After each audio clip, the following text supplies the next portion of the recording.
I got in all of these books. It's Saturday, October 28th, 2023. I got all of these books donated to me on Thursday. They are from someone who donates pretty consistently, and there's a lot of mystery as well as science fiction. And I've got two separate lots for eBay, this one, and these are all going in the store. There's some cool stuff here for the store, like H.G. Wells, The Time Machine. There's a lot of H.G. Wells in here. The War of the Worlds, really cool covers, some vintage paperback science fiction, paperback books, another Time Machine. These are really cool. Definitely people will probably pick them up in the store. The Invisible Man. So you get the idea. The First Men in the Moon. A lot of cool covers for that kind of stuff. They weren't really worth selling individually. Well, none of them are worth selling individually on eBay, but I can put them out, have some more science fiction books for people to look through. So that's always good. These two are different authors. This one is Stephen Saylor. Pretty sure it's Rome. So I guess it's like A Mystery of Ancient Rome, The Venus Throw. So there are 15 books there. I will list those as a lot on eBay. Let's see, I'm going to list them for $30 plus shipping, taking offers. And then this one here is Edith Pargeter. And there are, how many are here? I think there's 14 or so. No, 11. There's 11. I'll list those for $20 plus shipping, taking offers. These are two authors that are not really well known, but within their niches, they are known pretty well. Like, ancient Rome, Mysteries of Ancient Rome is very specific. So that's going to attract people that are into that specific niche. And having 15 of them is a really compelling lot on eBay. And then this one, I've had her before. I believe I've sold other book lots of this author. And 11 is not bad. This one doesn't sell quite, or isn't as compelling as 15, but it's still not bad for 11. That's really good. And I'm always happy to get more books in the store to put out, especially, well, all kinds of books anyway, but science fiction is always nice as well. So that's kind of, I get randomly, I get donations, but pretty consistently every week I usually do get some donations, if not doing trades, if not making buys. So in addition, I also got this box of VHS tapes, which are all kids VHS, and there are 27 Barney tapes. Individually, they're not worth selling individually, but as a whole lot, they are. These aren't mine yet. These are going to be potentially in a trade or a buy.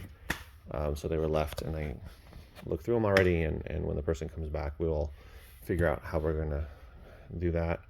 But 27 is a lot. I only found on eBay, I looked them up yesterday, but on eBay there were, in terms of what had sold, there was a lot that was like 28, I want to say. I know there's one that was 25, another one I believe was 28.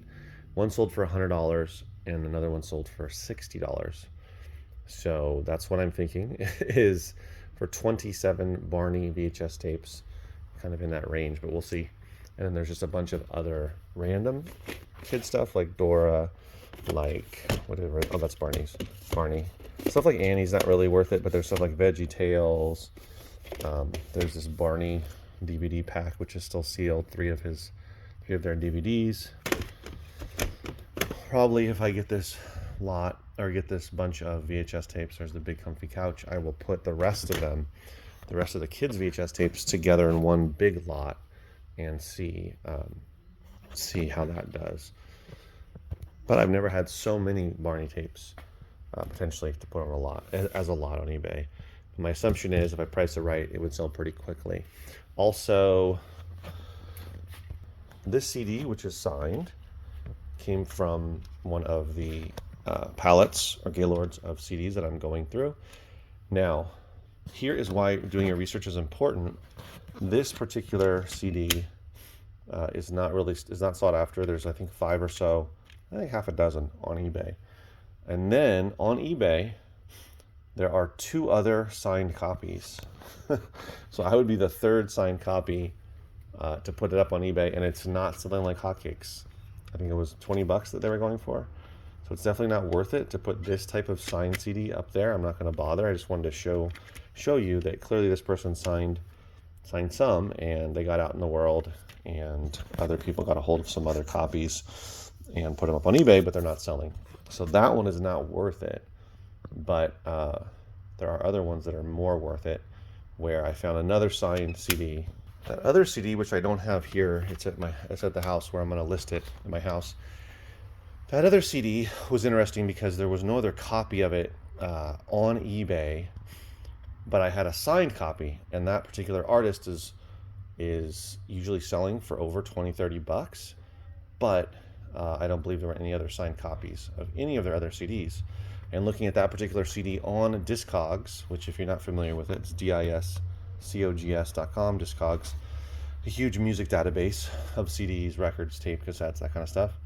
And their one copy was going for a good chunk of money, around 30 bucks, I believe. So that one made sense to list on eBay, but this one just doesn't make sense because there's too much competition. It's not going for much, and it's not selling. The other thing is this University of Alabama marching band. This is Alabama football, Alabama Crimson Tide.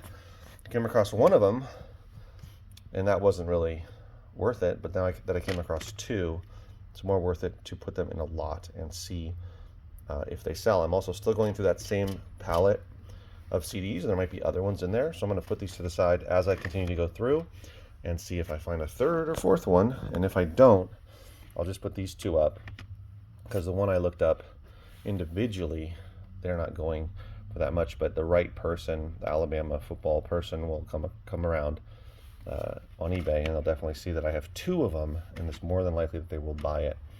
Crossing my fingers that I will find another one, because that would be pretty awesome as well. Interestingly, this one had two discs, the one that goes with the case and a different one. So technically I have 3 CDs, but hopefully I find another one with the case and the disc to add to this. But that also does help to have a third one, even if it ends up only being those. In addition to those potential trades and donations, I also got these in, which were the records. And this was a trade/buy. So there were way more than this that I traded for and bought. I only spent $5 and then traded the rest. So it was very limited, or not a big dollar amount to buy them. A lot of the records were just not worth keeping, either due to what the records were, the genres, that kind of thing, or the condition. But I did find some good stuff in here. There were some 45s. Believe it or not, there was an 8-track, Billy Joel 8-track Piano Man. That was just kind of funny, kind of interesting. I don't see those very often. There's all of these 45s. And then there were some nice ones here, priced individually. Some Elton Johns, La Bamba, African one. The Meatballs is funny. This one I never heard of before. Tina Turner, Young Frankenstein.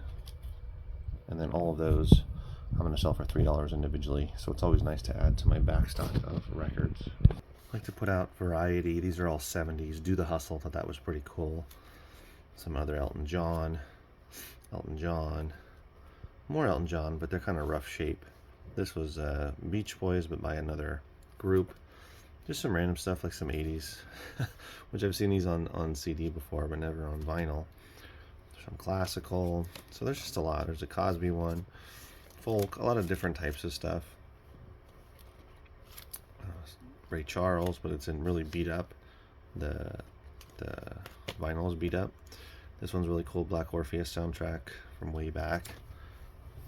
So I'm always trying to get variety, because I never know who's going to come in and what they're going to be looking for. Another thing to consider is an alternative to selling on eBay when it comes to having large quantities of items is to do local sales. So using local apps like OfferUp, Facebook Marketplace, and Craigslist as well also still works. They have an app that works really well. I've been trying it out. Those are really the 3 big ones that work the best. I don't know if there's another one that does as well as, or is worth trying out.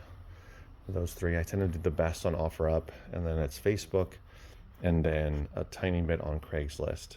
But I've been surprised recently at being able to sell some stuff locally without having to ship it and all that. You just have to deal with, you know, people showing up.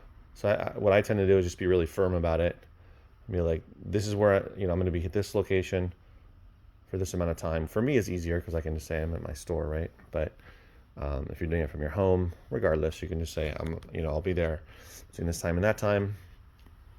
Try to nail down a time and get right on it, because people will be like, "Are you interested?" And you can say yes. But if you say yes, I'm available tomorrow, or I'm available today between 5 and 8 in whatever city you live in, can you come by, or what time do you want to come by, or something like that. It's usually better that way than just saying yes, it's available, and just leaving it, because a lot of people won't respond. But anyway, it's been doing that a little bit as well, so keep that in mind. All right, guys, thanks for watching. I'll see you in the next video. Take care.